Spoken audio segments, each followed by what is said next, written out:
a través de los hallazgos ultrasonográficos, orientar al clínico hacia un diagnóstico y poder plasmar todo lo que nosotros vemos en un informe que se entienda, que sea claro para que, bueno, lo que nosotros vemos le sirva al clínico. Les digo cómo vamos a estructurar la clase. Va a haber una parte de generalidades, después vamos a hablar de próstata, con una reseña enfocada, una técnica de examinación, la evaluación en condiciones normales y patológicas, avances y conclusiones. Con testículos es más o menos lo mismo. Vamos a hablar un poco de pene, de región perineal y les hice un pequeño repaso al final. Podemos hacer un break en el medio, pero ustedes me van diciendo. Bueno, ¿cuáles son las indicaciones para la evaluación del aparato reproductor macho?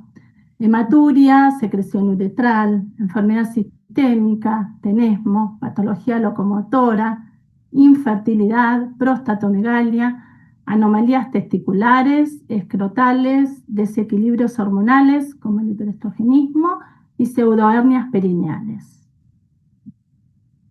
Bueno, sabemos que el examen ultrasonográfico se realiza de rutina en caninos, pero no en felinos. Sepan que en caninos, bueno, la próstata es la única glándula accesoria y es por ahí de las que más vamos a hablar en esta presentación. Y el felino tiene una próstata con ubicación un poquito más craneal y las glándulas bulbouretrales, que son las otras glándulas accesorias. Bueno, ¿cuál es la ruta diagnóstica? Un buen examen clínico, análisis de laboratorio, radiología. Con la ultrasonografía tenemos posibilidad también de evaluarlo al paciente con Doppler. Ahora, bueno, creo que les había comentado que en el servicio tenemos un equipo nuevo que tiene la posibilidad de poder realizar elastografía y la verdad es que es útil en todo lo que es próstata y testículos. Bueno, contrastes con microburbujas también es una técnica un poquito más avanzada de ultrasonografía. Después tenemos las técnicas con mayor resolución de contrastes, como la resonancia y la tomografía. Y sepan, como en casi todas las patologías, que el diagnóstico final, por lo menos los que hacemos ecografía, está en la citología y en la histopatología. Bueno, ¿cuáles son los alcances de la ultrasonografía? Poder evaluar anatomía, cómo está el parénquima, su ecoestructura, su ecogenicidad, qué pasa con las estructuras circundantes, con los órganos distantes, tener nociones de la vascularización y poder hacer prácticas intervencionistas como punciones evacuadoras, punciones diagnósticas, biopsias. Bueno, dijimos que íbamos a hablar primero de la próstata, que es la única glándula sexual accesoria en la que son frecuentes las situaciones patológicas. Para presentarla, produce plasma seminal, que es importante para la viabilidad de los espermatozoides, la integridad de la membrana plasmática y la preservación de su motilidad. Bueno, un poquito de embriología, pero simplemente para después ver por qué encontramos quistes paraprostáticos, ¿no? La próstata deriva de tejido mesodérmico, de unas yemas de la uretra, y en los fetos, las células de Sertoli producen una sustancia inhibidora de Müller, que lo que inhibe son los conductos paramesonéfricos en los machos. Y bueno, y los conductos paramesonéfricos son los que nos dan todo lo que es el aparato reproductor después de la hembra. En cambio, las células de Leydig que producen testosterona, bueno, estimulan a los conductos mesonéfricos de Wolff, que van a dar lugar después a todo lo que es el sistema de conductos, que son los conductos eferentes, el epidídimo, los conductos deferentes, y después el crecimiento de los genitales externos, pene, escroto, y bueno, también el crecimiento de la próstata. Bueno, esto también forma parte de la reseña, todas las fases del desarrollo de la próstata. La primera fase es desde la embriogénesis hasta que el animal tiene 2 o 3 años, es la primera fase del desarrollo prostático, en la cual la próstata es pequeña. Después comienza un desarrollo exponencial que tiene que ver con la hipertrofia y la hiperplasia de las células prostáticas, que depende de los andrógenos. Esto va de los 2 o 3 años hasta los 12 o 15 años. Y después viene una fase de involución senil, que no muchas veces las vemos. Yo les voy a mostrar una imagen después, donde veo una próstata involucionada, pero bueno, que comienza ya a edades más avanzadas, cuando la producción de andrógenos disminuye. Bueno, y ahora, ¿cómo se posiciona la próstata? Desde el nacimiento hasta la ruptura del remanente ureteral, que es una banda fibrosa que une la vejiga con el ombligo. Cuando eso se rompe, la próstata empieza a irse hacia la cavidad abdominal. Desde los 2 meses, y va para la cavidad pélvica, ¿no? Desde los 2 meses hasta los 2 o 3 años se ubica en la cavidad pélvica. Cuando empieza a crecer, dependiendo de estos andrógenos, vamos a tener una parte en la cavidad pélvica y una parte de la próstata ya en la cavidad abdominal. Y a los 12, 15 años, como dijimos que hay una fase de involución senil, tendería a irse nuevamente hacia la cavidad pélvica. Bueno, estas son las relaciones anatómicas. La próstata es una glándula ovalada, aplanada dorso-ventralmente, que en craneal se relaciona con la vejiga, en dorsal se relaciona con el colon, en ventral se relaciona con el pubis, y en caudal están todos los músculos del diafragma pélvico. Recuerden que en la próstata ingresan digamos, los conductos deferentes hacia la uretra, en cráneo dorsal, y van a la uretra y penetran en una formación de la uretra que se llama colículo seminal. O sea que recibe, digamos, a los conductos deferentes. Otra cosa importante es que la uretra prostática es fenestrada. No es que la próstata, digamos, los lobulillos prostáticos desembocan en un solo conducto en la uretra, no. Está como fenestrada con múltiples conductos y ahí desembocan todas las secreciones. La mayor parte de la próstata es retroperitoneal. Hay un fondo de saco que es el recto vesical y otro que es el pubo vesical en los machos. Entonces todo esto es retroperitoneo, y la parte craneal de la próstata está envuelta por las dos capas de peritoneo, o sea que tiene una parte peritoneal y otra retroperitoneal. Bueno, un poco de histología. El estroma está formado por una cápsula de tejido conectivo músculo liso que proyecta un septo medio, y esto lo divide en 2 lóbulos. Y después tiene pequeños lobulillos, ¿no? Con acinos y conductos. Y las glándulas son de tipo túbulo alveolar. Tenemos a la uretra, que es un tubo fibromuscular y que está tapizado por un epitelio de transición que se llama urotelio. Y ahí, como les dije, desembocan todos los conductos prostáticos y los conductos deferentes. Bueno, hablemos del aporte sanguíneo. Son ramas de la aorta. La pudenda externa se origina más o menos a nivel sacro y da para cada uno de los lóbulos arterias prostáticas craneal, arteria prostática caudal, subcapsulares y parenquimales. Después las vamos a ver. El drenaje sanguíneo está a cargo de la vena prostática y la ilíaca interna. Y el linfático, que este es importante, es el linfocentro iliosacro, bueno, que lo conozcan. Sepan que cuando hay patología prostática podemos tener alterados los linfonódulos ilíacos medios, que están a la altura de la bifurcación de la aorta, entre la circunfleja ilíaca profunda y la arteria ilíaca externa. Puede haber uno de cada lado, puede haber dos, en general son elongados.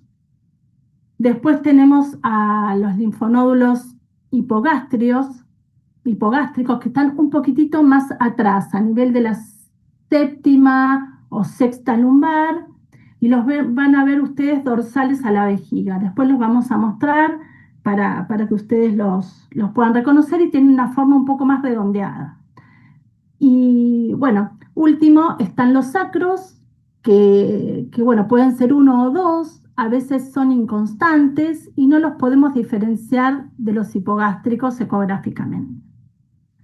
No sé si lo dijimos, pero cualquier pregunta o lo que me quieran preguntar, vayan haciéndomelo, abriendo el micrófono, para hacerlo un poco más participativo, más dinámico, y poder contestar en el momento. Bueno, ahora vamos a lo que por ahí más nos importa, que es la técnica de examinación.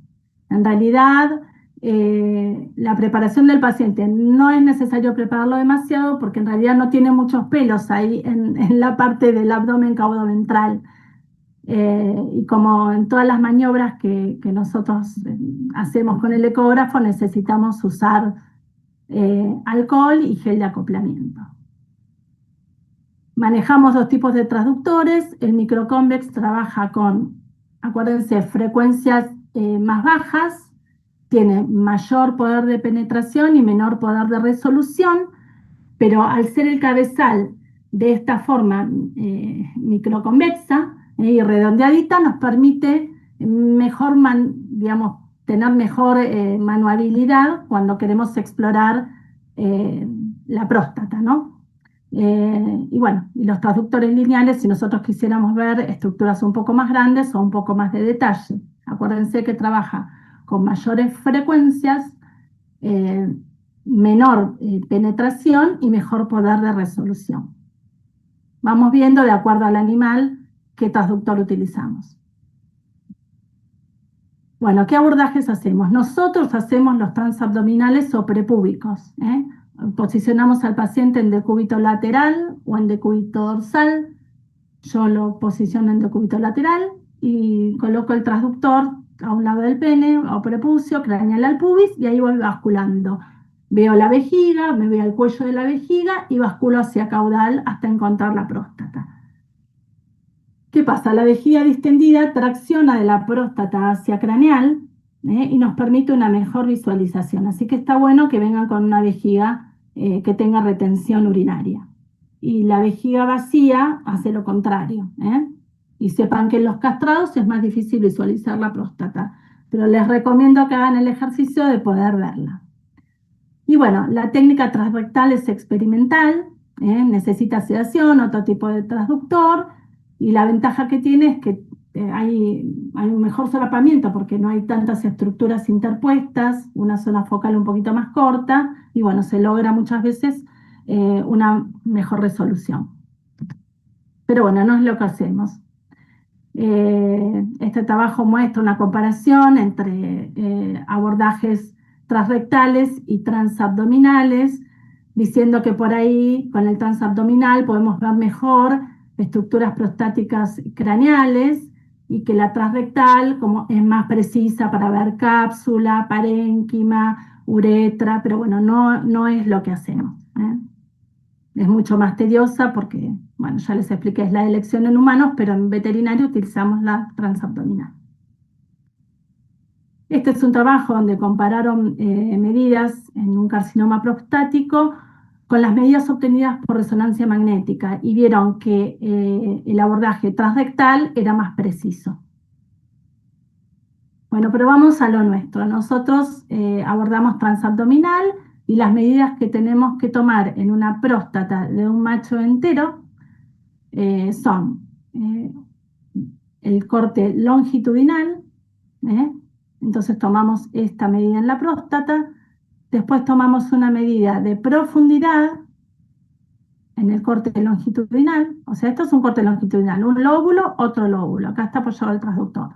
Entonces, una medida de longitud, una medida de altura. En el corte transversal, giramos el transductor de manera antihoraria a 90 grados y tenemos el ancho de la próstata. Y también podemos tomar la altura. Estas dos medidas no varían significativamente, así que pueden tomarla en el corte que quieran, o en el longitudinal o en el transversal. Bueno, ¿qué tenemos que decir de la próstata? Que en realidad hay una correlación positiva entre el aumento del tamaño prostático y la edad del paciente. En un Beagle que tiene un tamaño promedio, para que ustedes se den una idea, una próstata aproximadamente mide entre 2 y 3 centímetros. Bueno, acá tenemos medidas de longitud, de altura y de ancho, y depende del tamaño y el peso del animal, van desde los aproximadamente 2 centímetros hasta los 6 centímetros.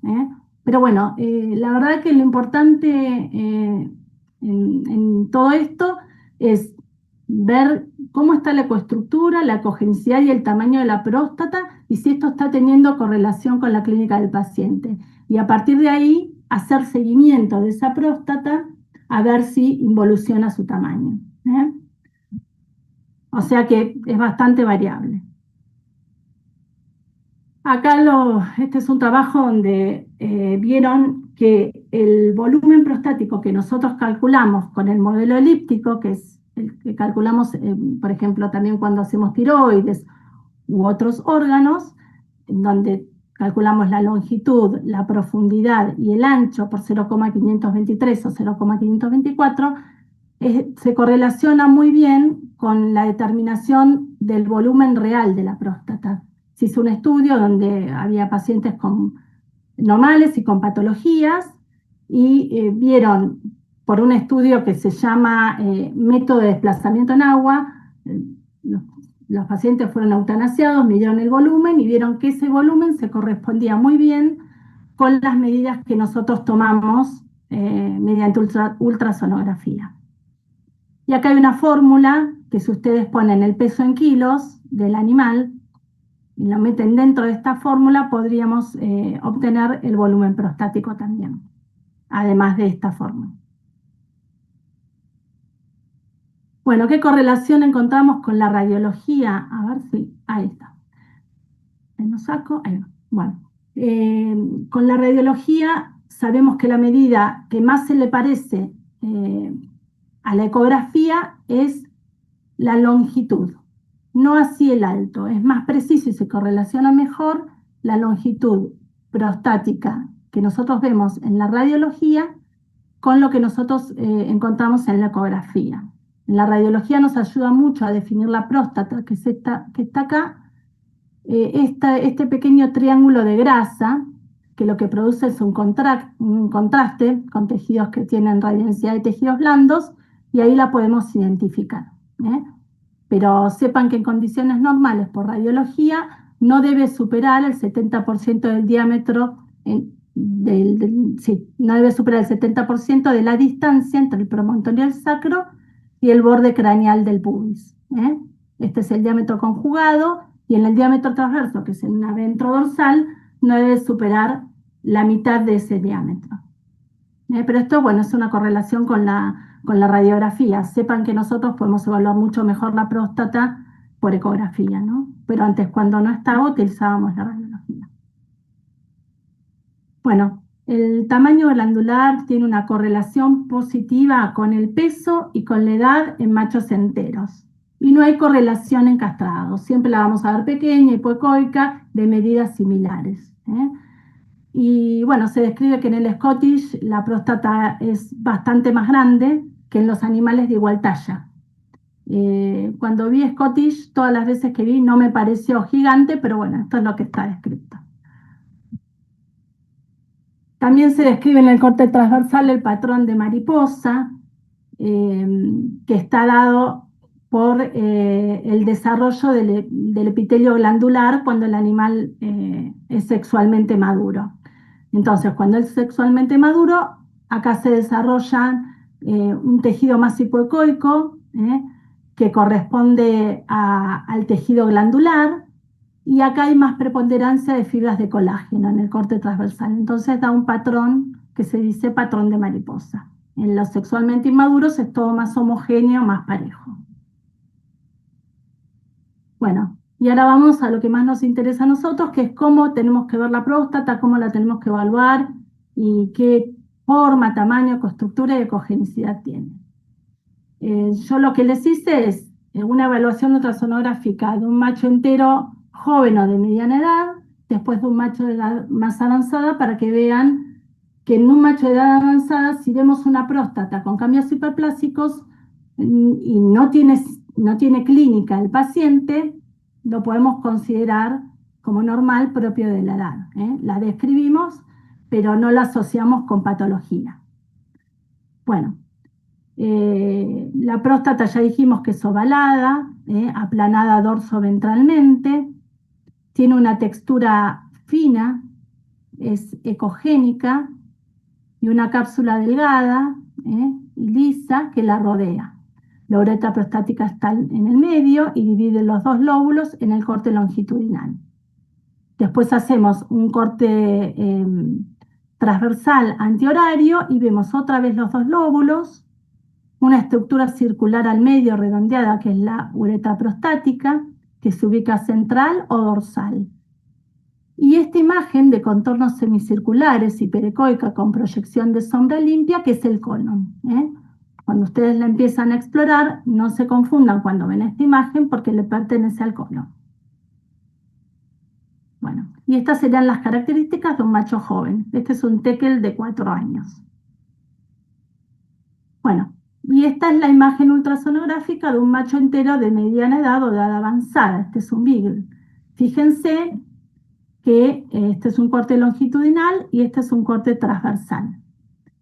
Bueno, hay hiperplasia, como les dije, e hipertrofia de las células, de los acinos y de los conductos. Y dan estos pequeños quistes o trayectos hipoecoicos o anecoicos de distribución difusa. El tamaño en general es simétrico, pero ligeramente irregular y agrandada. Pero bueno, mientras que el paciente no tenga síntomas, la consideramos una próstata hiperplásica acorde a la edad del paciente. Son cambios benignos. Acá les muestro otra. Yo más o menos para que se vayan acostumbrando a los que no tienen experiencia a cómo ver una próstata de un macho de edad avanzada. Este es un bífida. Bueno, acá tienen quistes un poquito más grandes, pero también forman parte de estos cambios. Acá hay uno y acá hay otros chiquititos, depende del corte que hacemos, forman parte de estos cambios hiperplásicos benignos. Acá tenemos Perdón, otra. Sí, te escucho. no me quedó claro o cómo me doy cuenta a partir del valor de corte a partir del cual puedo interpretar de que está aumentada. ¿Vos usás esa cuenta del volumen esperado que tenías en la presentación o es más subjetivo por edad y raza, Sí, etcétera? es más subjetivo por edad y raza. Vos tomá como referencia un beagle, que es un perro mediano. Yo te digo que una próstata aproximadamente está entre 2 y 3 centímetros, ¿no? Eh, bueno, cuando el paciente crece, va a aumentar su próstata porque es un desarrollo exponencial que tiene que ver con los andrógenos, crece. Puede crecer un poco más y un poco menos, no hay un valor de corte. El valor de corte es clínico, es cuando el paciente le empieza a molestar o a dar síntomas clínicos esta prostatomegalia. O sea que no tenemos un valor de corte definido. No sé si te responda la No, pregunta. no, no, está bien, sí, sí. Es más bien clínico. Vos por ahí ves, este es un tekel de 9 años, estas son las medidas prostáticas. Mirá la anterior, ves que las próstatas, mirá esta por ejemplo, es un beagle de 15 años y era asintomático y sin embargo la próstata está un poco irregular, es simétrica pero está un poco irregular, agrandada, pero si no tiene sintomatología clínica la describimos como una próstata hiperplásica acorde a la edad del paciente. Ok. No tenemos un valor de corte. ¿Eh? Bueno, gracias. No, de nada. Bueno, acá muestro un poquito, los quistes un poquito más grandes. Y acá vamos a ver cómo vemos la uretra. La uretra la vemos como una estructura lineal, hipoecoica, que separa los dos lóbulos en el corte transversal. Y en el corte longitudinal, perdón. Y en el corte transversal la vemos de manera circular. Este es el músculo uretral y acá está, esta es la luz y esto es el epitelio. Es hipoecoica con un circulito hiperecoico. Acá nuevamente vemos la sombra del colon. Bueno, acá se las muestro de nuevo, como más cerca, que es, acá uso un transductor lineal que nos permite evaluar con mayor poder de resolución, y acá está la próstata en corte transversal, y acá está la próstata en corte longitudinal. La próstata, perdón, chicos, la uretra. Bueno. Bueno. Otra cosa que tenemos que saber cuando evaluamos la uretra prostática es que a veces por artefacto de borde-romo, que es un artefacto de refracción, nosotros podemos encontrar esta imagen en la próstata, que son las bandas laterales. Esta es una estructura redondeada y tiene bandas laterales y nos dan esta sombra. Entonces, cuando nosotros vemos esta sombra, basculemos varias veces, no la confundamos con lesión, porque esto es un artefacto de técnica y está dado porque la uretra prostática muchas veces la enganchamos en algún corte medio oblicuado y nos da este aspecto de estructura hipoecoica, que es un artefacto. Practiquen cuando tengan alguna próstata y vean que la uretra a veces nos da esta imagen, pero para decir que hay lesión tienen que bascular varias veces y confirmarla, si no es artefacto. Bueno, no es normal encontrar una uretra prostática dilatada. Fíjense que en este caso, bueno, se las puse, estaba dilatada y tenía microlitos. Cuando la ven dilatada, presten atención y fíjense si no encuentran otras cosas en la evaluación. Bueno, y ahora les muestro, acá se utilizaron dos drogas para castración química, una se llama deslorelin y otra se llama osaterone, bueno, pero las dos son antiandrogénicas y reducen el tamaño de la próstata. En este caso, a los 6 meses, fíjense cómo es la involución. Esta era una próstata con quistes más grandes, de aproximadamente 1 centímetro, y esto tenía directamente quistes muy, muy pequeñitos. Y bueno, y a lo largo de las 24 semanas, que son 6 meses, la próstata fue involucionando, porque ahí actúan suprimiendo la vascularización y eso hace que la próstata se vaya como achicando. Lo que se vio es que con una droga volvió la próstata a crecer a los 9 meses, que es con el deslorelin, y con el osaterone a los 5 meses. Uno era un poco más eficaz que el otro.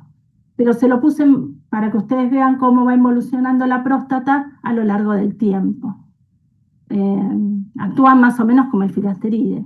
Y esta es una castración pero quirúrgica, ¿no? Les pongo una próstata agrandada, con signos de hiperplasia benigna, tenía también neoplasias testiculares, así que lo decidieron castrar, y a los 11 meses este era el mismo paciente con esta próstata ya, que ahora la vamos a ver, atrófica, propia de un paciente castrado.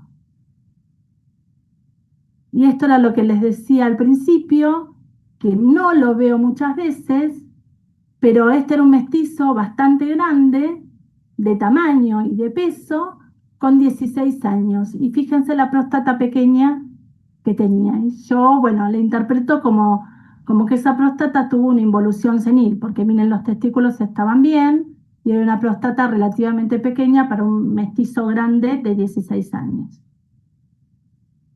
O sea que tenemos la involución por castración, la involución senil, la involución con fármacos. Bueno, ¿cómo es la próstata involucionada? Es ovalada, hipoecoica, homogénea, donde no podemos ver bien en general la evaluamos en corte longitudinal y no podemos ver y diferenciar la uretra prostática como lo hacíamos en los machos enteros. Se confunde, es isoecoica con el resto de la glándula. Pero bueno, esta es la forma típica de una próstata de un macho castrado. ¿Qué pasa cuando vemos estas próstatas en los machos castrados, que son heterogéneas a expensas de focos ecogénicos irregulares? Bueno, lo ponemos o lo informamos como hallazgos secuelares, porque probablemente esta próstata le perteneció a un animal que tenía o quistes grandes, o algún absceso, después mejoró, se castró, y bueno, y así quedó, ¿eh?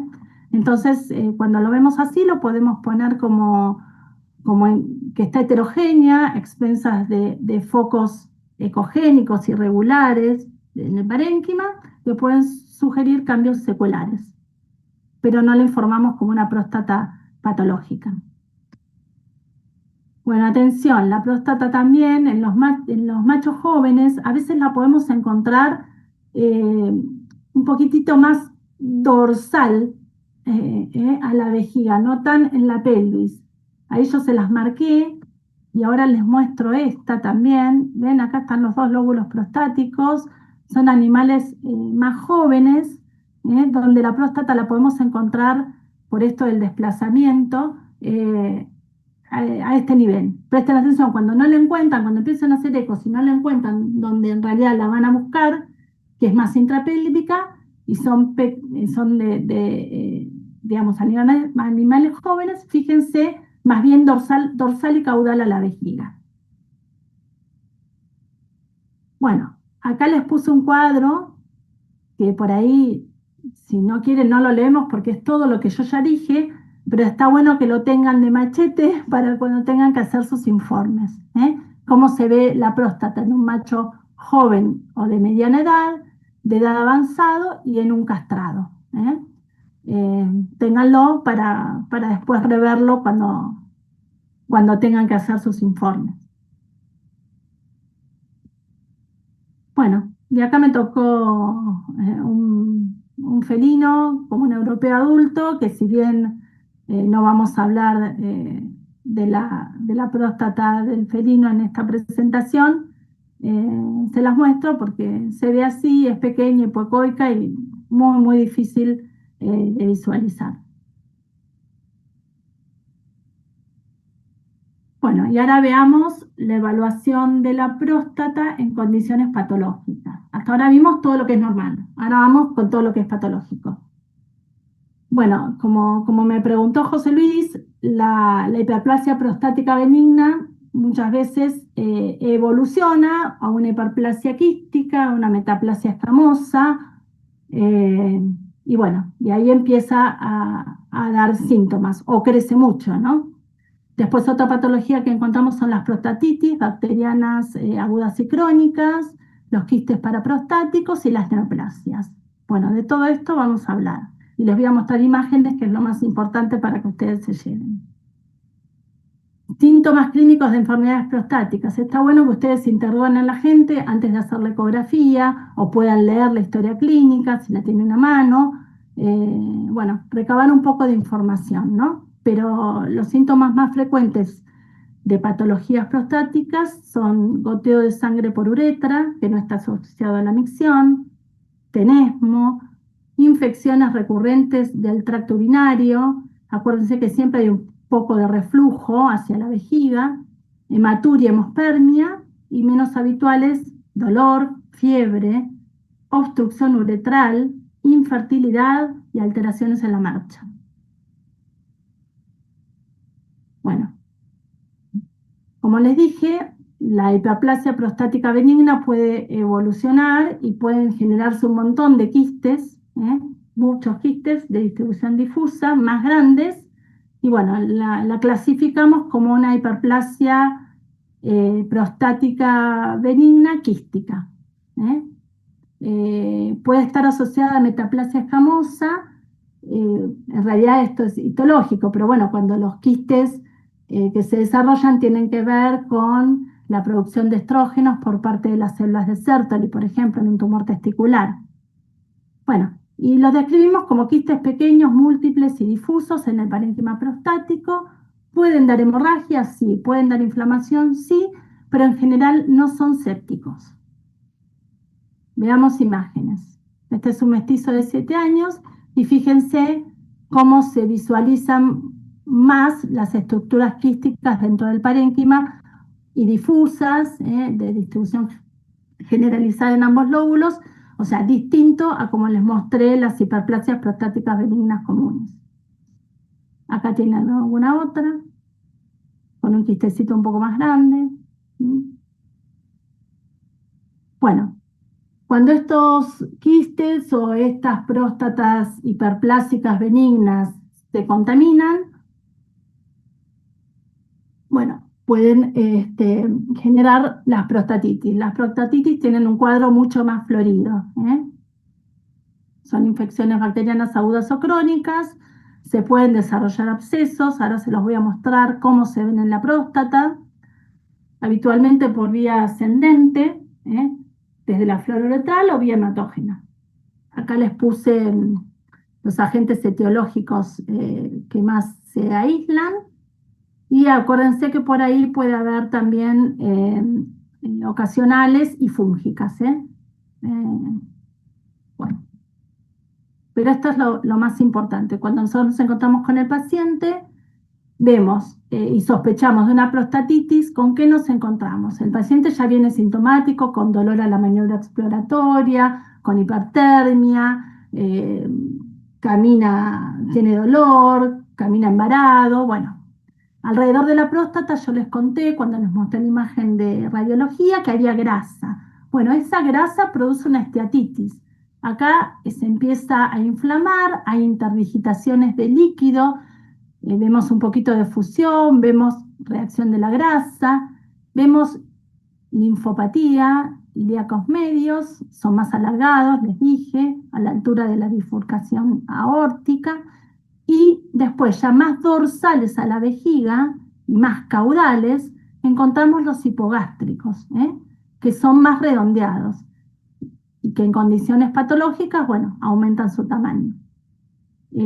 Pero a lo que me refiero es que a veces no tenemos todas las, digamos, quizá vemos la esteatitis y los ilíacos medios, o la esteatitis y los hipogástricos, no es que vemos todo, pero es un cuadro mucho más florido que una hiperplasia prostática benigna.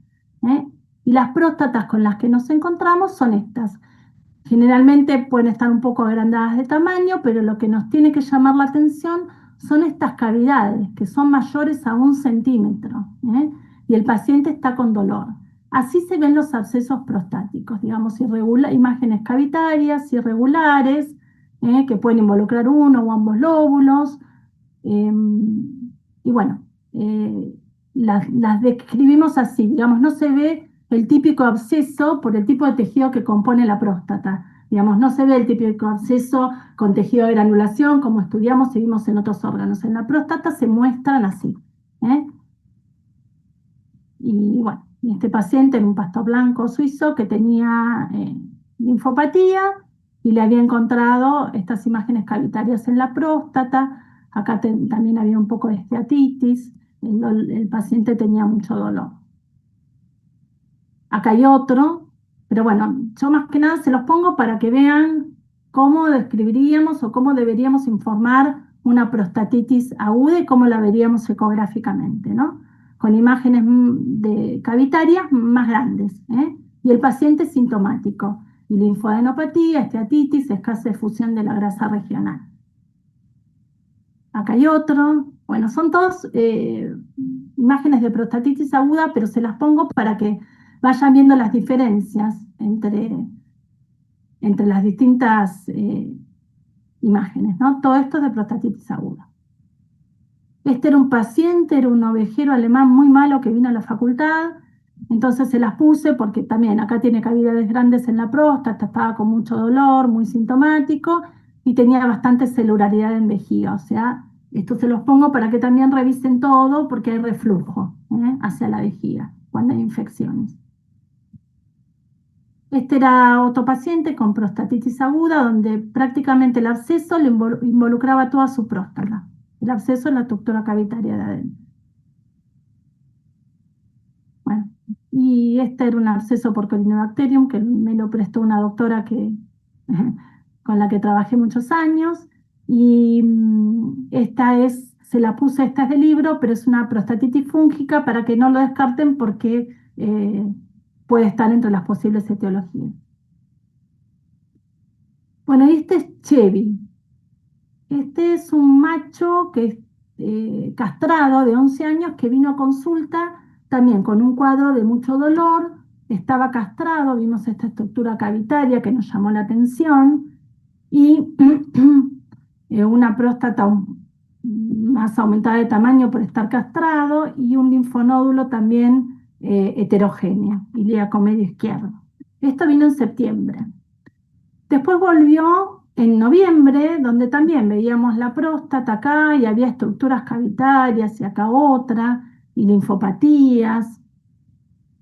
Y dijimos, bueno, está castrado, tiene esta imagen, qué sé yo, ¿por qué no intentamos una punción? Bueno, cuando lo vamos a punzar viene para ver si lo punzamos y nos encontramos con que todas esas estructuras cavitadas habían mejorado un montón, ¿eh? Y la próstata también, estaba más pequeña incluso y quedaba solo esta cavidad, pero aún así lo puncé. Y, y bueno, dio una próstata de tipo inflamatoria, ¿eh? O sea bueno, lo asumimos así.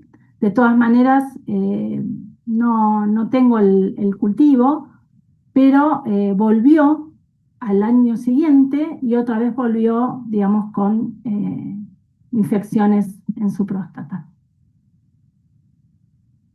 Bueno, esta es una imagen de prostatitis crónica que me la cedió el doctor Pera. Fíjense, como todo lo crónico tiende a generar una ecoestructura más heterogénea con predominio de la fibrosis, acá y acá.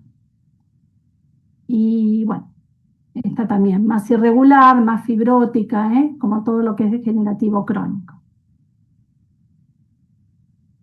Bueno, hablemos de quistes paraprostáticos, que son los remanentes de conductos de Müller que se llenan de líquido. Esto que está acá es la próstata, un preparado anatómico, y esto es el quiste paraprostático. Son más frecuentes en perros viejos, son más frecuentes en perros de razas grandes, aunque yo tengo el consultorio en Capital, atiendo pacientes por ahí más de departamento y los vi también en razas chicas, o sea que se pueden ver. No son intraprostáticos, sino que están en la vecindad de la próstata y se pueden comunicar con cavidades intraprostáticas, pero no son intraprostáticos. Se ubican dorsales o dorsolaterales a la próstata. Ahora les voy a mostrar, o ventrales. Tienen varias localizaciones, pero van a ver como una imagen piriforme, anecoica, en donde está también la vejiga. Entonces hay que tratar de ubicarlas y diferenciarlas. Esta es una imagen radiológica, es de libro. Esto es la vejiga. Esta es la próstata. Y acá pareciera que hay una doble vejiga, pero no, este es un quiste paraprostático. Les muestro una imagen ecográfica. Este es un schnauzer de 11 años. Esta es la vejiga y acá tenemos el quiste paraprostático. Es piriforme, los vuelvo a poner, y se ubica en vecindad a la vejiga. Bueno, acá tenemos otro. ¿Ven? Este era un Bichon frisé, un perrito chico. Acá está la vejiga y acá está el quiste paraprostático. Vuelvo, vejiga, quiste. Bueno, y una cosa que podemos hacer cuando recién empezamos a hacer ecografías y nos cuesta diferenciar cuál es cuál, bueno, es mandar al paciente a orinar. Esta era una vejiga posmicción y entonces la doctora pudo ver que este era el quiste paraprostático y este era la vejiga. Pero son los dos de tipo piriforme y anecoica.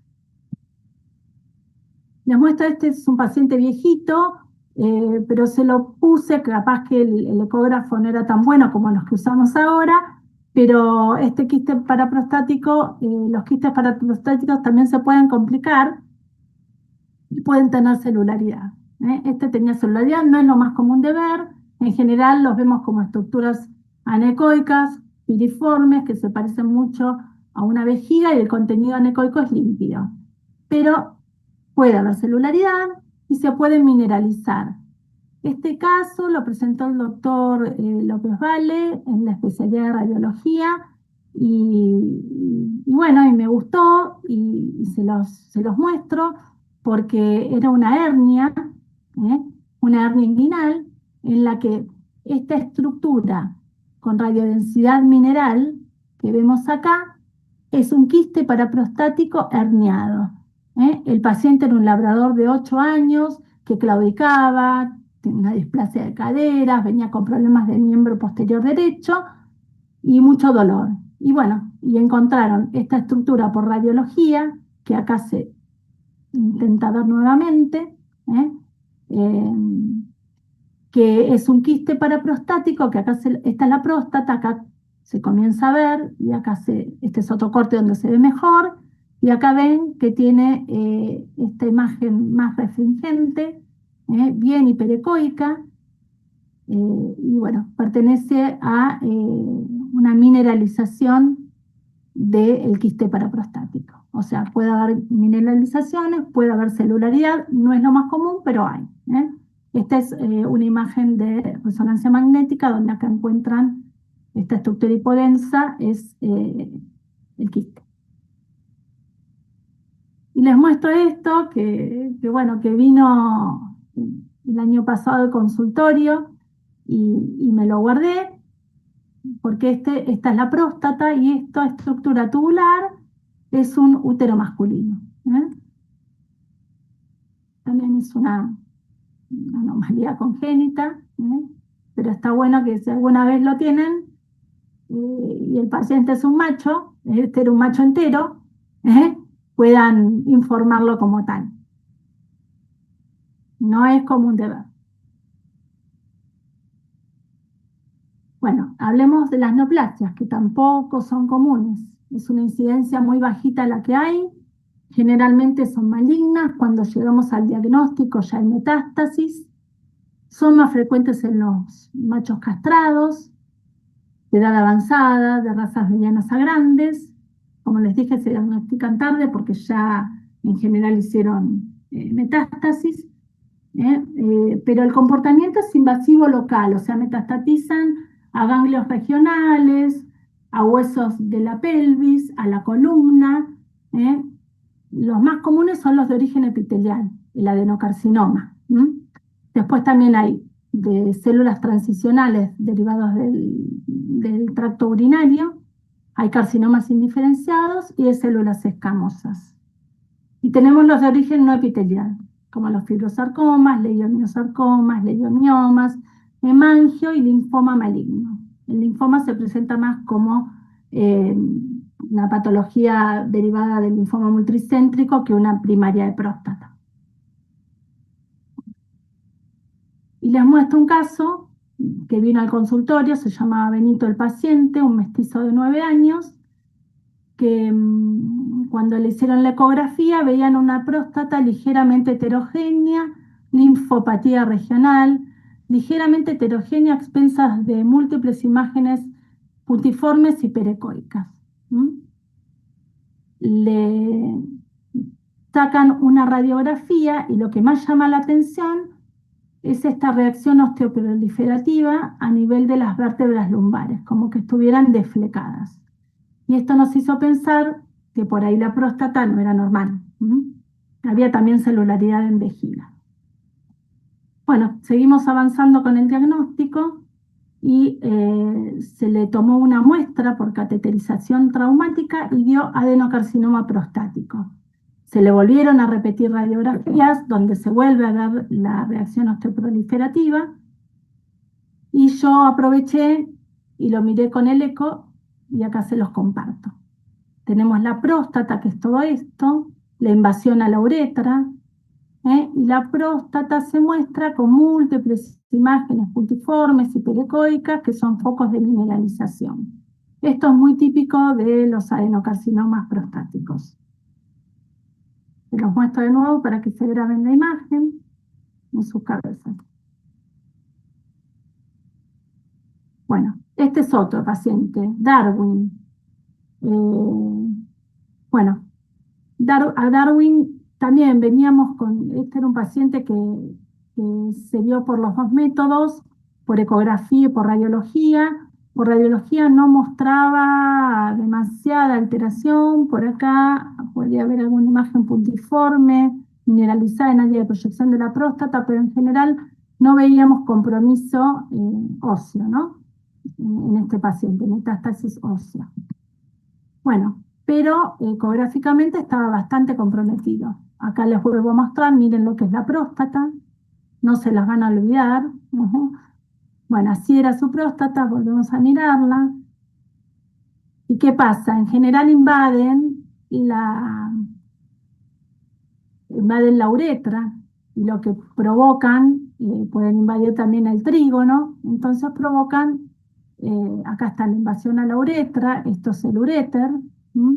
Y provocan hidronefrosis, cuando van avanzando. Ahí les muestro un riñón con la pelvis dilatada. Y a Darwin lo punzamos y bueno, dio una neoplasia epitelial maligna. Este es Toro, otro paciente, que era un macho entero, que tenía esta estructura cavitaria en la próstata. Y bueno, pensamos que por ahí podía ser una prostatitis, pero bueno, a este paciente lo castraron, siguió con el mismo problema, ¿eh? Entonces no tenemos el histopatológico, pero sospechamos que por ahí este paciente este, podría haber tenido una neoplasia, ¿no? Porque a un castrado, después de un tiempo y después de tratamientos, no mejoró. Bueno, les muestro otro ejemplo de una próstata. Este paciente tenía estructuras cavitarias, entonces coexistían un adenocarcinoma prostático, prostatitis y como síndrome paraneoplásico, una osteopatía hipertrófica, que es esta reacción perióstica empalizada en los huesos largos. Este era un macho castrado. O sea que cuando uno toma una muestra de próstata, está bueno poder tomar de distintas regiones de la glándula para poder llegar al diagnóstico, porque a veces las células carcinomatosas no están distribuidas en toda la glándula. Acá tenemos dos casos. Una consulta. Sí, Cuando vos decime. hablas de toma de muestras que le hacen, Sí, ¿de qué manera la hacen? No la hacen por punción. mira, sí. Mira, hay dos maneras. O la haces por cateterización traumática. Por ejemplo, el caso de Darwin que yo les mostré, mira, en general son pacientes bastante comprometidos y sí las punzamos y sí están descritas. Viste que a veces dicen que, bueno, se describe como la siembra cuando uno toma la punción, ¿no? Este que era Benito, que fue el primero, se hizo por cateterización traumática. Pero sí punzamos las próstatas. No así las lesiones en vejiga, pero próstata sí, lo hacemos, ¿no? Ya el paciente en general viene muy comprometido, esa es la verdad, y lo hacemos en próstata. Claro, yo te lo preguntaba por eso de la siembra, donde se discute si hay que punzar o no, sobre todo Claro, la parte de próstata, por eso te lo mira, pregunté.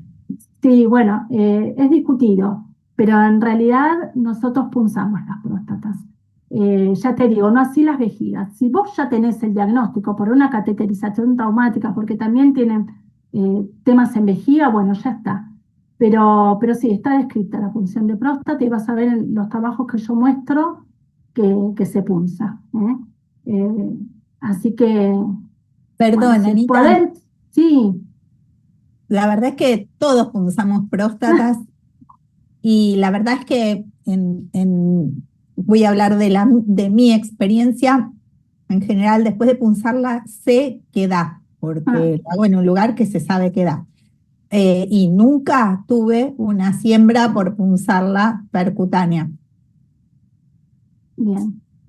¿Sabes En por general qué yo, lo pregunté? Porque yo lo hacía, viste que un poco yo decía que no le tengo miedo a punzar, pero bueno, en todos los cursos de la parte de onco te dicen como que no por la siembra y demás. Y me pasó hace re poquito que tuve un paciente con un proceso neoplásico en próstata que tenía toda la pinta de ser un adenocarcinoma y no me animé a punzarlo por esto, si sí o si no, entonces, ay, listo, sigo pobre, bueno, punzando. yo te diría que sigas punzando, no sé qué opina Gaby, pero la verdad es que si es un adenocarcinoma, el paciente está realmente mal y va a estar mal, ¿me explico?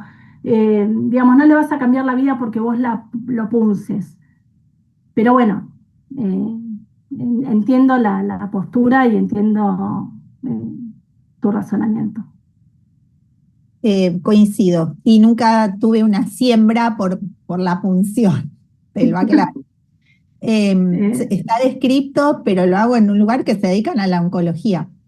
Por otro lado, como dice Ana, o sea, con el tratamiento al que puedes acceder teniendo el resultado de la punción, probablemente puedas hacer algo en un paciente que es altamente probable que tenga un desenlace medio fatal y en poco tiempo. Entonces, en este caso es mejor el remedio que la enfermedad.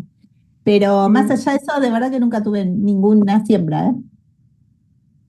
bueno, buenísimo. Entonces, Gaby, sí, Gracias. Perdón, en general cuando los diagnosticamos están avanzados, ¿eh? Están avanzados. Eh, yo tengo una consulta, ¿puede ser? sí, Perdón la ignorancia, ¿a qué se le dice cateterización traumática?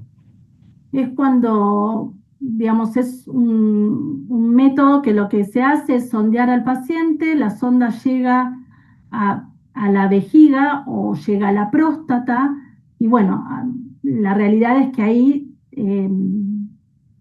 digamos, se hacen movimientos con esa sonda para obtener mayor cantidad de células. Ok, Entonces gracias. puedes obtener células de vejiga y también células de próstata, por eso del reflujo, podés llevar la sonda un poquitito más atrás y también hacer algunos movimientos a ver si exfolian células. Y ahí Gracias. pedimos lo que... ¿Te hago una pregunta? Sí, decime. Y ahí esto, pedimos lo que es el físico, químico y citológico, hacemos una citología, pedimos. Se pueden hacer las dos cosas. ¿Eh? Por ejemplo, después les voy a mostrar un caso donde se tomó una muestra de, como a veces las patologías coexisten y podés tener un absceso prostático y en la misma próstata podés tener células de un adenocarcinoma, por ejemplo, tomás muestras de distintos lados y cuando vos tomás una muestra de una estructura cavitada, esa muestra también puede ir para análisis físico-químico. O sea, pedís Ok, las dos cosas. perfecto. Gracias. Bueno, y les muestro, esto es un trabajo, pero bueno, es para que lo tengan en cuenta. Este paciente fue eutanasiado finalmente, llega a consulta con nódulos en piel. Esto es lo que relata el trabajo, ¿no? Tiene múltiples nódulos en piel y bueno, la realidad es que después se avanzó en el diagnóstico y lo eutanasiaron y lo que vieron es que era, digamos, era un adenocarcinoma prostático metastásico. El tumor primario estaba en otro lado y había hecho metástasis en próstata y metástasis en piel.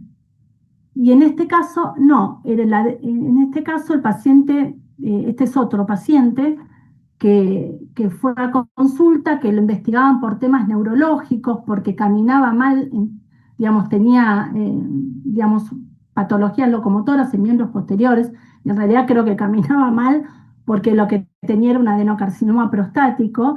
A este paciente se le hizo tomografía, y bueno, este adenocarcinoma prostático hizo metástasis en piel, porque cuando evaluaron estos nódulos se dieron cuenta que, bueno, era una metástasis de este carcinoma. Esto se los pongo porque si ustedes alguna vez reciben a algún paciente que tiene nódulos en piel en región inguinal, bueno, y camina mal, y bueno, fíjense de hacer todos los complementarios que necesiten y no descarten. Esto era lo que yo les contaba. Esta es una imagen de próstata de un compañero de trabajo mío, el doctor Juan Pablo Rey, que, bueno, tomó imágenes de próstata por punción y, bueno, determinó que había un carcinoma, la citología dio carcinoma prostático y también había una prostatitis bacteriana purulenta, sacó, digamos, hizo una punción evacuadora y, bueno, entonces es para mostrarles que coexisten las dos cosas y que, bueno, traten de tomar muestras de todos lados para poder arribar a un diagnóstico. Esto es del libro y es un carcinoma de células transicionales, pero es para que vean que acá está invadiendo la uretra, acá hay una estructura mineralizada en próstata y hay linfopatías. Este es un pacientito mío en mi consultorio que no supo el diagnóstico, pero bueno, se lo pueden imaginar igual. Esta era la próstata, tenía una lesión focal en un testículo tumoral, tenía infiltraciones murales abruptas de pared de vejiga, infiltración de uretra que les dije, linfopatía, acá le tomé un índice de resistencia al ganglio, estaba aumentado. Bueno, no tengo el histopatológico porque en realidad lo único que tengo de este pacientito era que tenía 2 cruces en el análisis de orina de células escamosas, pero no tengo el diagnóstico. Y este es de la doctora Gaby Pidal. Fíjense, acá está punzando la próstata. Y de nuevo. Ahí está.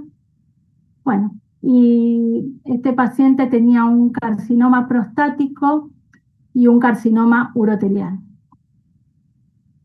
Ahí está la citología. Tiene un mestizo de 12 años.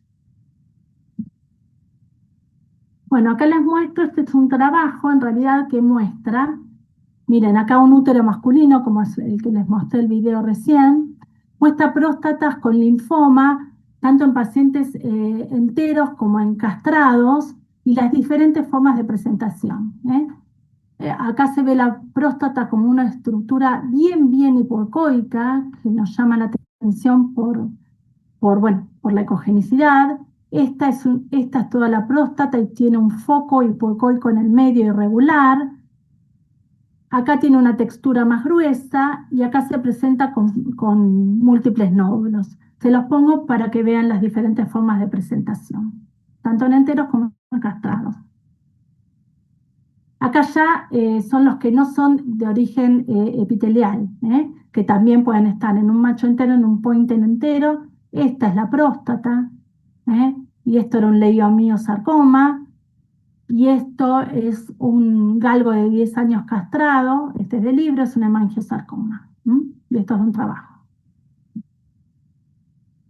Bueno, acá lo mismo que les hice con una próstata en condiciones normales, les hice con una próstata en condiciones patológicas, que ya lo fuimos viendo, que por ahí si les leo todo esto es muy aburrido, pero está bueno que ustedes lo tengan en su haber cuando tengan que informar, como es una próstata con hiperplasia quística o metaplasia escamosa, con prostatitis agudas o crónicas, una neoplasia tanto en enteros como en castrados, y cómo deberían describir un quiste paraprostático. Fíjense que les pongo la forma, el tamaño, la estructura, la ecogenicidad, si hay linfopatías, cómo son las metástasis y bueno, qué hacemos con respecto a la toma de muestras. Pero ya lo fuimos viendo, es medio aburrido que les vuelva a repetir. Bueno, ¿cuáles son los avances? Bueno, ¿para qué usamos el Doppler?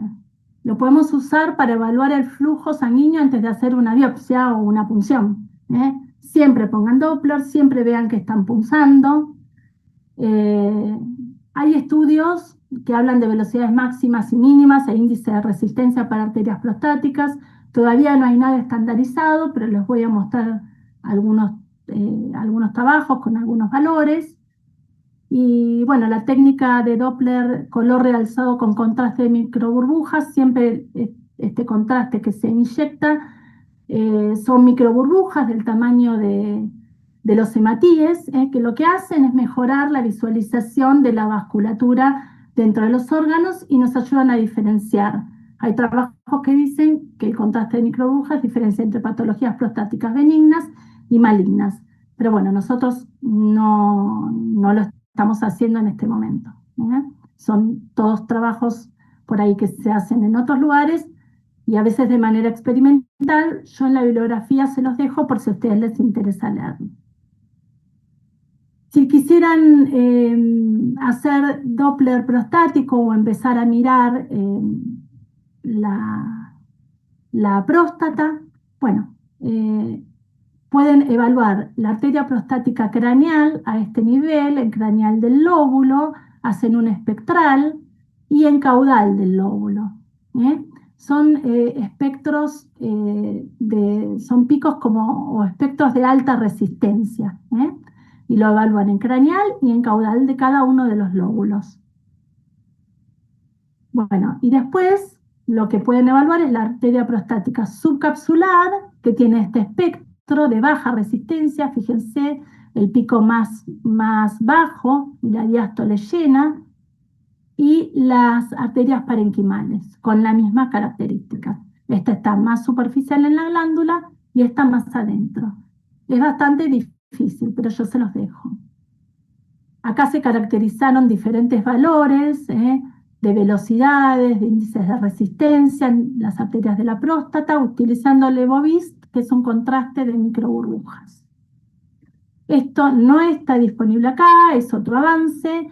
La arginiasterasa es una enzima que se libera en la próstata y que puede predecir trastornos prostáticos benignos antes de que se manifiesten los síntomas clínicos. No está disponible acá, pero sepan que existe. Bueno, y ahora tenemos la suerte de tener el equipo en el consultorio y ya nos vamos a adentrar en esta técnica que es la elastografía, que es cuanti y cualitativa, y lo que evalúa es la dureza de los tejidos. Y les pongo esta imagen que es una próstata de un labrador, donde ven este distinto mapa de colores, donde los tejidos rojos muestran la mayor dureza del tejido. Bueno, esto está bueno porque acá punzaron donde está más rojo y vieron que las células, digamos que los sectores de la próstata donde la elastografía lo mostraba con mayor dureza y más rojos, de este lugar, con citología, obtuvieron células de adenocarcinoma, no así en otros lugares. Así que está bueno, cuando tengamos esta herramienta y tengamos que punzar, poder hacer elastografía y punzar en los lugares correctos. O por lo menos saber dónde están las células que por ahí presentan mayor complicación, mayor grado de artritis. Bueno, este es un paciente que, bueno, yo estoy tratando de hacer registros. Estas son de arterias subcapsulares, donde tomé un índice de resistencia, pero todavía no tenemos parámetros de referencia. Fíjense, este era un caniche de 14 años con una imagen muy sospechosa de una neoplasia prostática. Pero no tengo el histopatológico, vino hace poquito y no pude seguir adelante con esto. Bueno, resumimos, terminaremos con próstata. Lo que indican estos estudios es que es muy importante el seguimiento para controlar el tamaño de la próstata en la progresión o en la resolución de la patología. Esto es un poco lo que me preguntaba uno de ustedes al principio de la clase. Y quédense con esto, el aumento de tamaño moderado de la próstata es subjetivo, tanto a la palpación en la imagen radiográfica y en la ecográfica. Es muy importante el seguimiento de ese paciente y la clínica del paciente. Y acá tenemos un poco de lo que ya vinimos hablando. Las patologías prostáticas pueden coexistir, la evaluación del tamaño postcastración requiere exámenes ecográficos seriados. Bueno, acá hablamos un poco de drenaje percutáneo y de abscesos prostáticos, inyección de antibióticos. El drenaje de quistes paraprostáticos es temporal, siempre conviene mentalizarlos.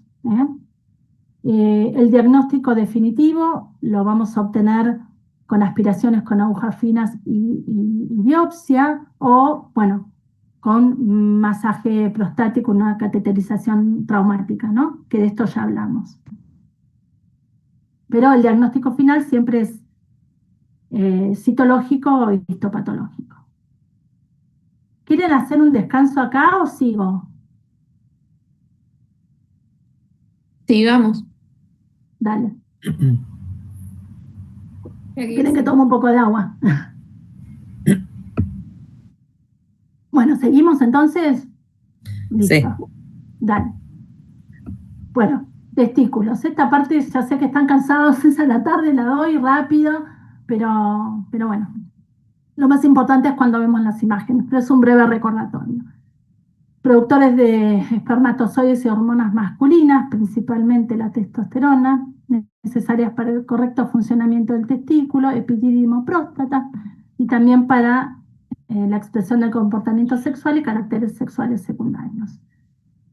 El testículo también viene del mesodermo y lo importante es que el testículo está en cavidad abdominal en el feto y por gonadotrofinas y testosteronas, la testosterona que se produce en el testículo fetal, esta banda fibrosa que es el gubernáculo se va achicando. El gubernáculo es una banda fibrosa que conecta el polo caudal del testículo con el escroto. Entonces, ¿qué pasa durante la embriogénesis? Por gonadotrofinas y por testosterona, el gubernáculo se va acortando y el cuerpo va creciendo.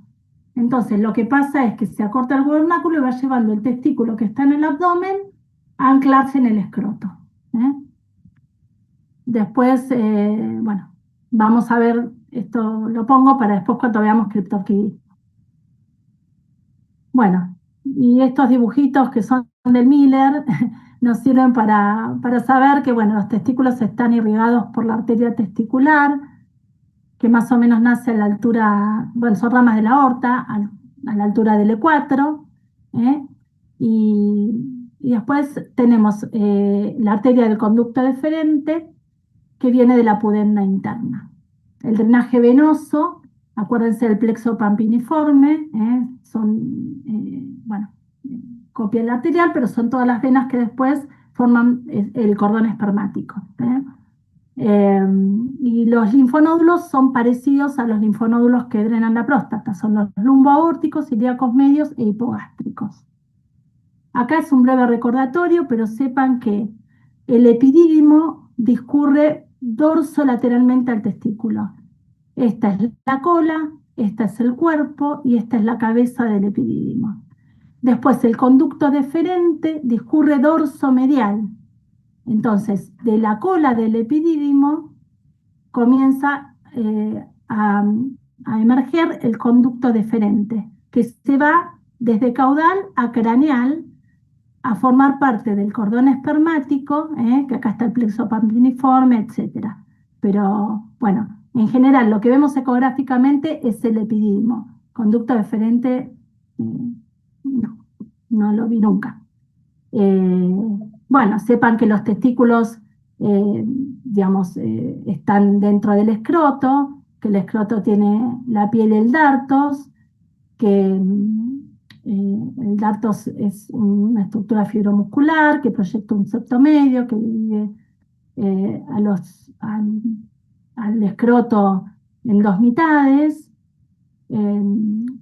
Los testículos están envueltos por una... Bueno, acá está el epidídimo, acá está el conducto deferente. ¿Ven? Esto es lateral, esto es medial.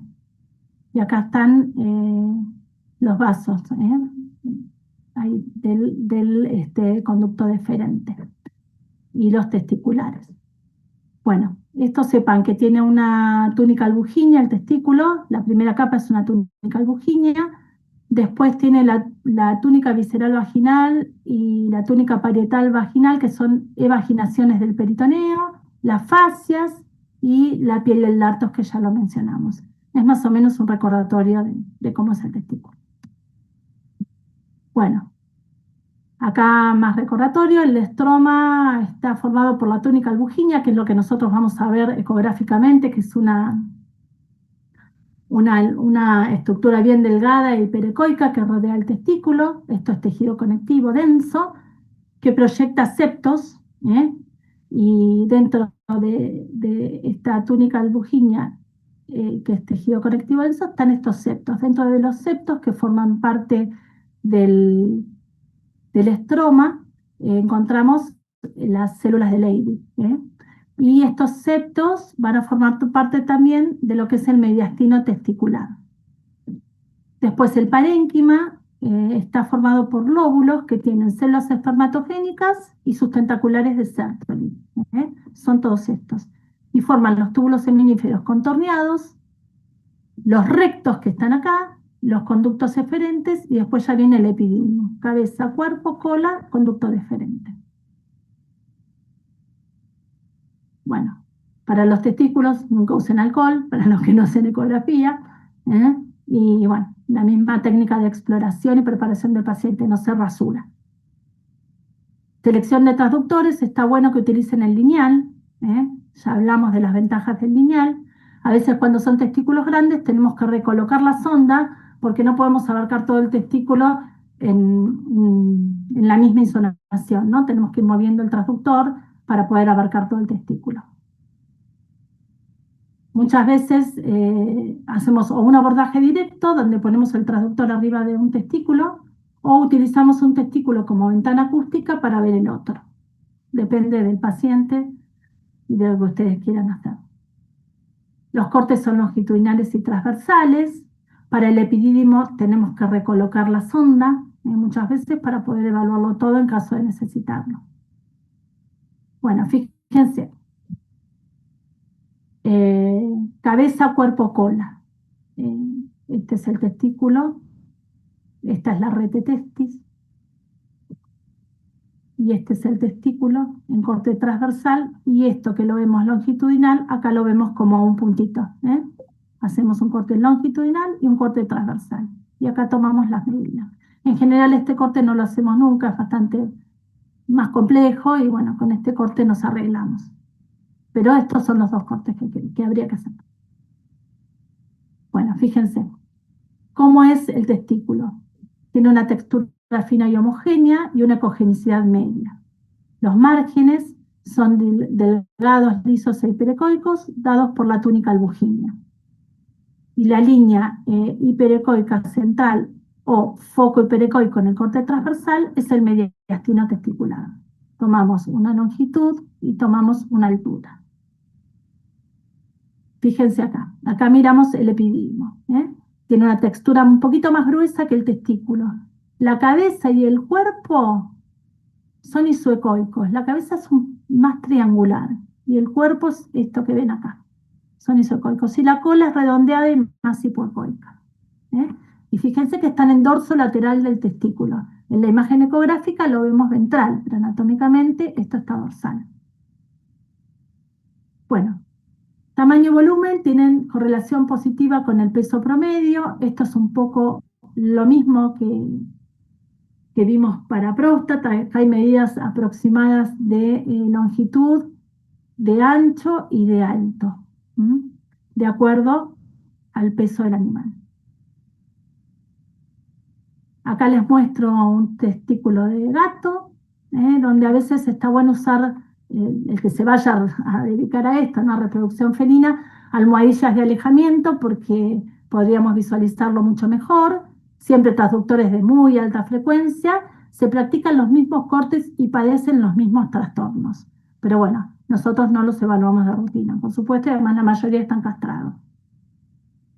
Bueno, este es uno que no estaba castrado y que vino al consultorio.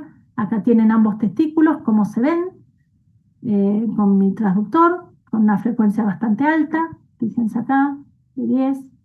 Y acá traté de ponerle color y para que vean que el testículo se vasculariza muy poco, ¿no? Y entonces es muy difícil lograr espectros y evaluaciones cuando están normales. Bueno. ¿Qué patologías testiculares vamos a ver? Criptorquidismo, neoplasias, orquitis epididimitis, atrofia, torsión y quistes. Vamos a ir viendo cada una y cómo podemos ver las diferentes imágenes. Bueno, lo presentamos, el criptorquidismo es un fallo en el descenso testicular que puede ser uni o bilateral.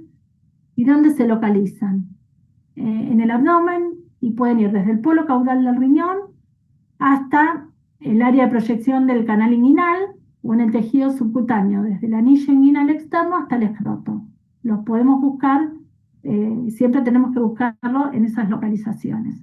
Primero siempre revisen al paciente y pregunten mucho. En general, el criptorquidismo tiene una herencia autosómica recesiva ligada al sexo, que significa que machos y hembras portan el gen y ambos pueden transmitirlo a la descendencia.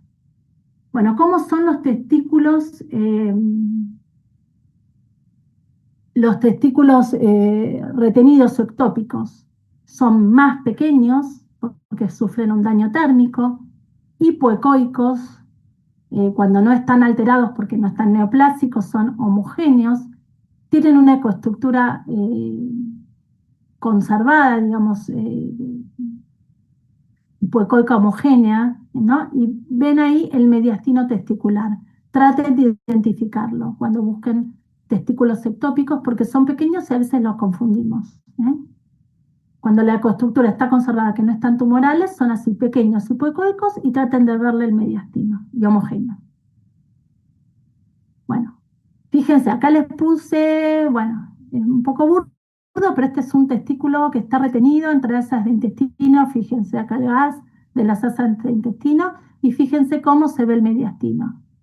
Este es un linfonodo ilíaco medio. Fíjense que a veces los linfonodos muestran como una pequeña banda hiperecoica, y cuando estamos buscando retenidos, fíjense bien, busquen bien, que no sea justo donde está la bifurcación, porque los podemos confundir con linfonódulos. Bueno, y este es un linfonódulo más redondeadito. Fíjense que no tiene rafe medio. Bueno, no es un testículo. Bueno. Acá vemos, nada, estas son imágenes de criptorquidismo. Este es el testículo escrotal un poco más grande y este es el testículo retenido, que está retenido en la región inguinal, un poquito más chico. Este es criptórquido bilateral, los dos retenidos en región inguinal, pequeñitos, pero fíjense que en los dos se ve el rafe medio. Estos son dos testículos retenidos en abdomen. Fíjense acá la vasculatura y bueno, este es el testículo. Y acá está el otro, acá hay asas de intestino. Bueno, ¿qué pasa cuando te dicen, sí, mi perrito está castrado? Y bueno, y entonces yo voy a ver la próstata y veo esta próstata. Dije, no, este perrito se olvidaron un testículo adentro. Bueno, este perrito lo tenía retenido en región inguinal, por eso tenía esta próstata.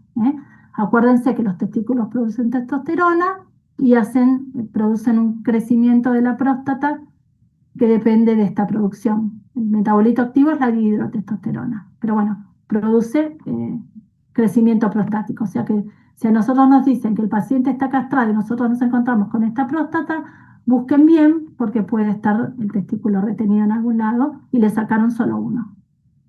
Este es otro ejemplo. Este estaba retenido, pero en lugar de en el área inguinal, estaba retenido en abdomen. Acá está la vejiga, esto es dorsal a la vejiga. Acuérdense que la imagen ecográfica invierte las localizaciones. Y tenía esta próstata. Esta próstata no es de un castrado, fíjense, podemos diferenciar la uretra, tiene una textura un poco más gruesa, es ecogénica. Bueno, entonces busquen bien. Bueno, y en felinos les doy un tip. La gran mayoría de las veces que me toca buscar testículos en felinos, los encuentro en área inguinal. O sea que busquen bien en área inguinal antes de volverse locos buscando testículos retenidos, porque la mayoría de los casos están ahí. Acá tienen uno escrotal y uno inguinal. Y tengo el caso, acá, este testículo estaba retenido. Este era el testículo derecho que era escrotal, y este retenido lo encontré en abdomen, pero debe ser uno de los pocos que encontré en abdomen. La mayoría de las veces los veo en área inguinal. Bueno, acá tenemos otros. Más difícil en los felinos verle bien el rafe medio, pero bueno. Y esto les muestro una imagen linda porque se le parece mucho a esta foto del libro, pero esto es de mi consultorio. Era un testículo retenido en región inguinal, donde yo veía esta imagen, y esta imagen se corresponde con el gubernáculo, que no terminó de acortarse y fijar el testículo en el escroto. Bueno, neoplasias testiculares son frecuentes después de las de piel, se dan en animales grandes en general, corresponde con un aumento de tamaño de la gónada, Tenemos de Sertoli, de Leydig, seminomas o mixtos. Puede haber de varios tipos. A veces dan síndromes paraneoplásicos y tienen un comportamiento benigno. No se biopsian, en general se saca el testículo. Bueno, lo que hacen es aumentar el tamaño de la gónada, interrumpen el rafe medio, los podemos ver como lesiones cavitadas o como nódulos. Acá tenemos ejemplos. Este es un testículo normal, este es un testículo neoplásico. Acá lo mismo, muchas veces las neoplasias causan atrofia del testículo contralateral. Acá tienen un nódulo, acá tienen neoplasias bilaterales, bueno, diferentes tipos. Y estos están los dos en el área inguinal y este ya se está alterando la ecoestructura. Fíjense acá en el polo caudal cómo empieza a distorsionarse la estructura normal del testículo. Este era un paciente que lo puse porque el veterinario me porfiaba que esto no era un testículo retenido. El paciente estaba con dolor, con bastante sintomatología, y le dio abrilo porque tiene un testículo retenido y no tiene una ecoestructura normal, y así fue. Estaba retenido y estaba tumoral.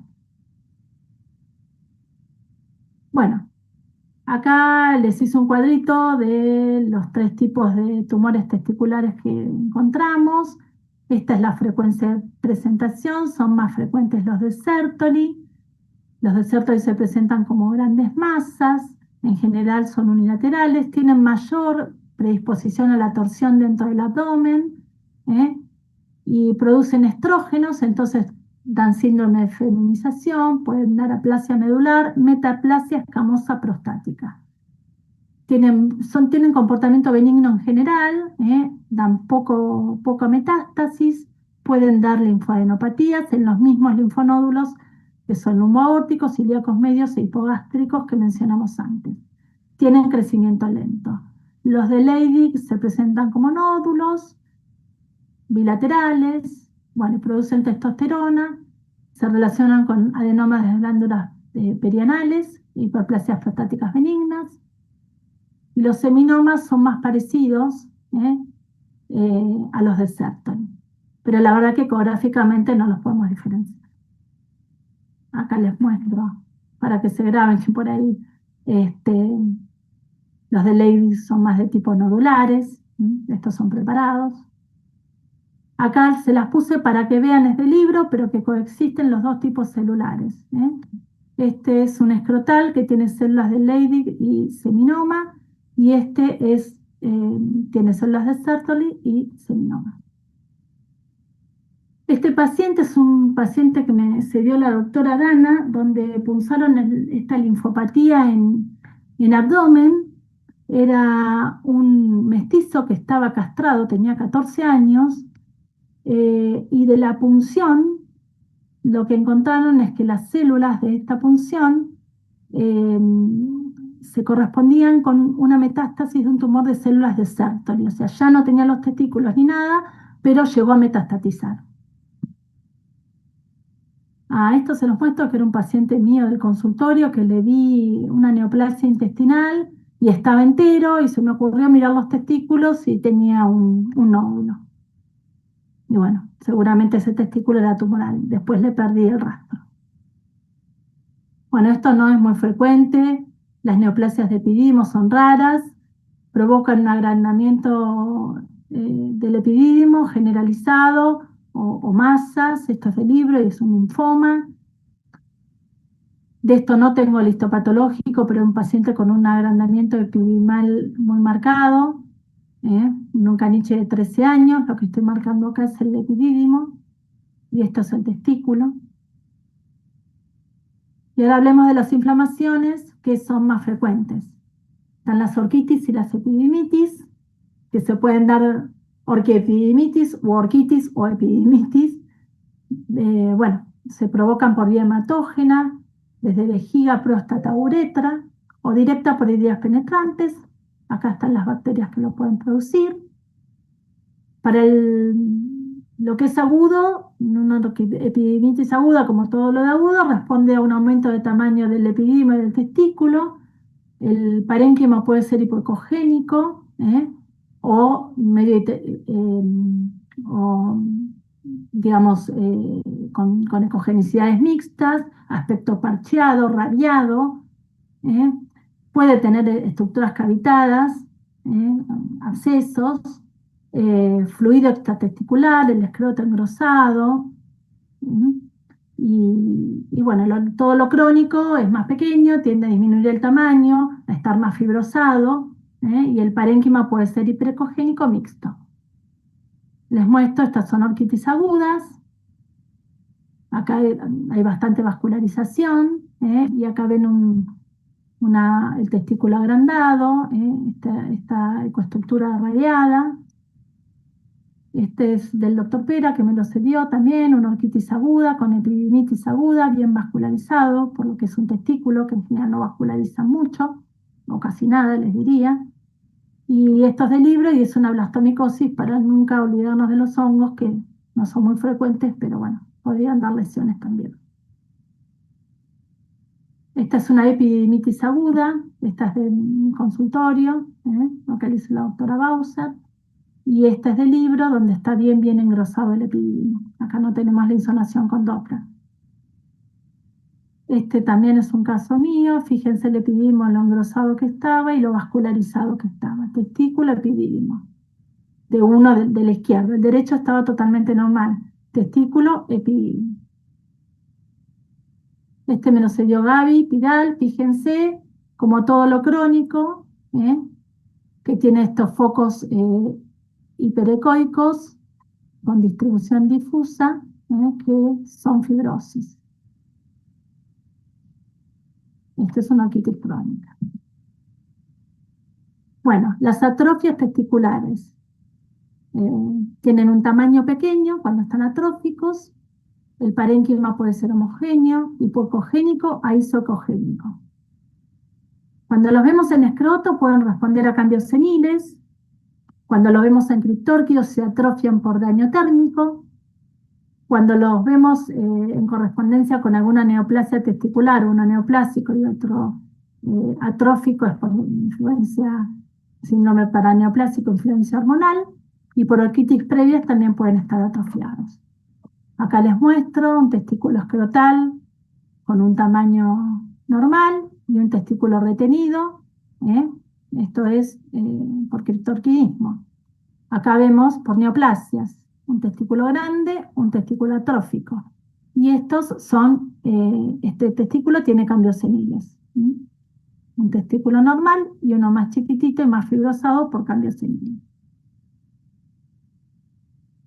Bueno, las torsiones, sepan que también dan un cuadro muy florido, hay un aumento de tamaño testicular, en general disminuye la ecogenicidad, aumenta todo lo que es el diámetro del epididimo y cordón espermático, el escroto también empieza a estar engrosado, empezamos a perder la señal Doppler y que los cambios son rápidos, de 15 a 60 minutos, o sea que hay que tratar de actuar rápido.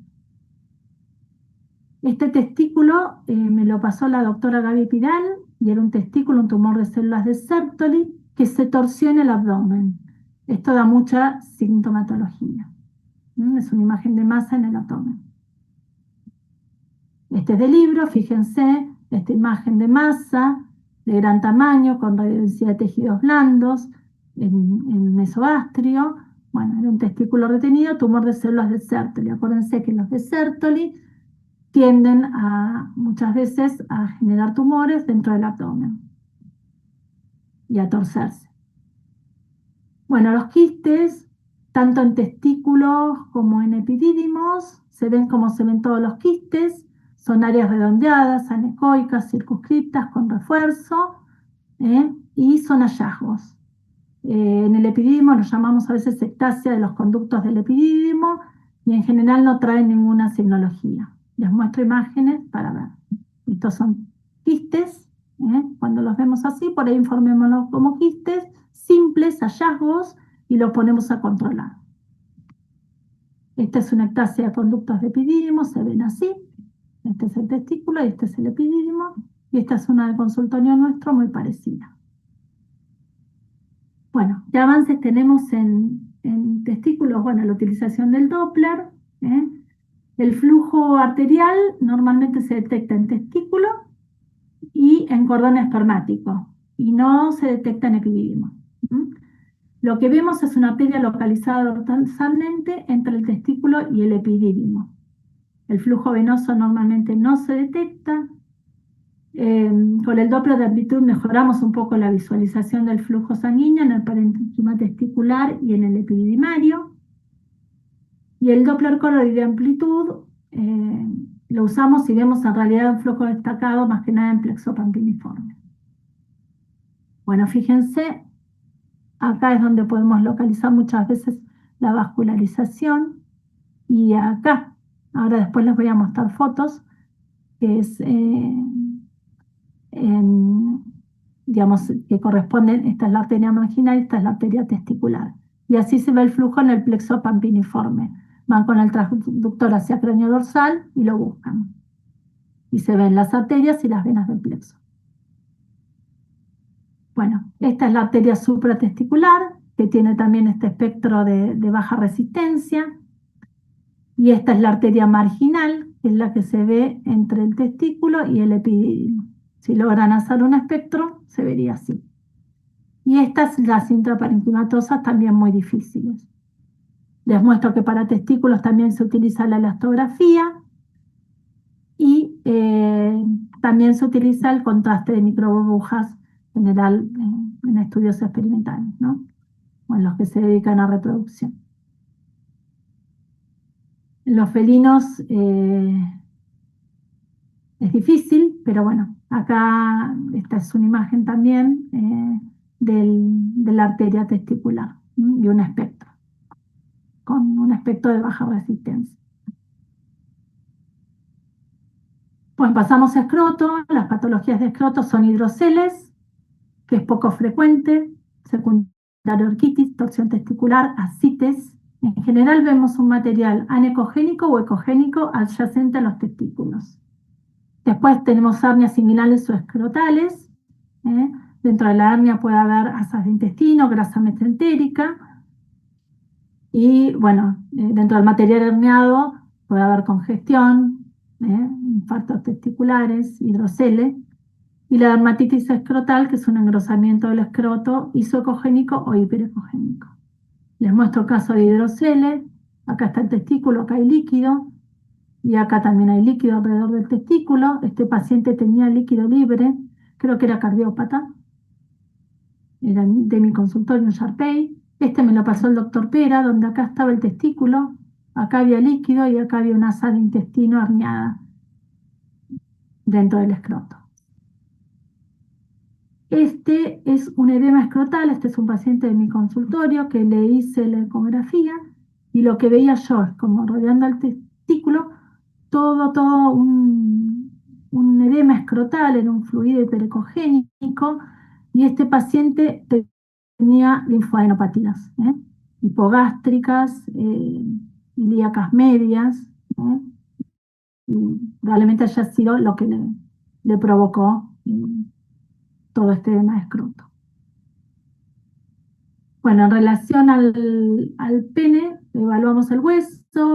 Lo que vemos es una interfaz hiperecoica y lisa. La uretra se localiza dentro de un surco ventral que tiene forma de V, y no es visible si es que no está distendida. Está rodeada por tejidos blandos del pene, glande, cuerpo cavernoso, cuerpo esponjoso y músculos, son todos los tejidos eréctiles, que tienen ecogenicidad media y no son muy remarcables. Y después vemos el testículo. Bueno, fíjense que la uretra discurre acá. Este es el hueso del pene con forma de V, y la uretra discurre acá. Cuando nosotros hacemos los cortes, ahora les muestro cómo buscarlos ecográficamente. ¿Qué puede haber en pene? Cálculos, fracturas o neoplasias de hueso, más frecuentes fracturas, más frecuentes cálculos, lesiones ureterales, tumores, constricciones. Y bueno, las neoplasias son bastante raras, ¿no? Carcinoma de células escamosas está descrito con diseminación local y linfadenopatía. Bueno, les muestro una imagen acá. Este es el hueso, esto es el hueso del pene. Acá está la uretra, la vemos ahí. está un poquitito distendida porque acá hay un microlito. Esto es corte longitudinal y esto es corte transversal. Esta es la imagen del mismo paciente donde vemos el lito acá. Acuérdense que por ecografía la imagen la vemos invertida, entonces vamos a ver el hueso del pene y la uretra arriba. Y esta me lo pasó una doctora que trabajaba con nosotros, que es una imagen están haciendo un flashing, que están tratando de mandar el lito nuevamente a la vejiga. Y ese lito estaba en la uretra peniana. Bueno, acá les muestro una fractura de hueso del pene por radiología y por ecografía. Esta es la interfase del hueso y acá deberíamos buscar la solución de continuidad de la uretra con este líquido anecoico, que es porque se rompió. Y acá está. Pero búsquenla siempre arriba la uretra. Ustedes ponen el transductor en el pene, en corte longitudinal, y la uretra la van a encontrar arriba del hueso. Anatómicamente está abajo. Este es un tumor, sospecha de hemangiosarcoma, o sea, todos los tejidos blandos y eréctiles del pene cuando se infiltran se ven así, de esta manera, bien engrosados.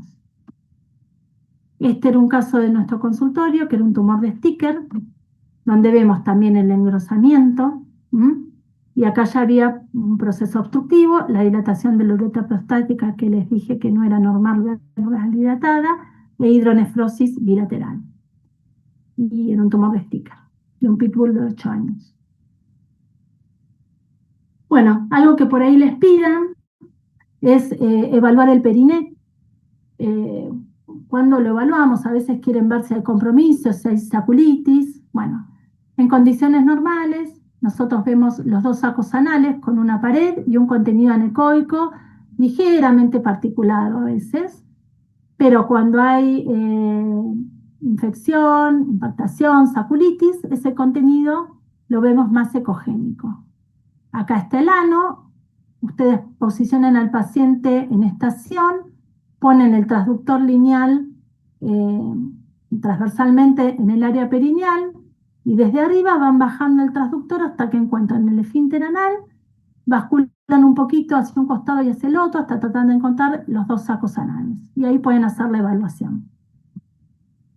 ¿Qué podemos encontrarnos en el área perineal? Lo más común de encontrar es quistes que pueden provenir de próstata, en las pseudohernias perineales.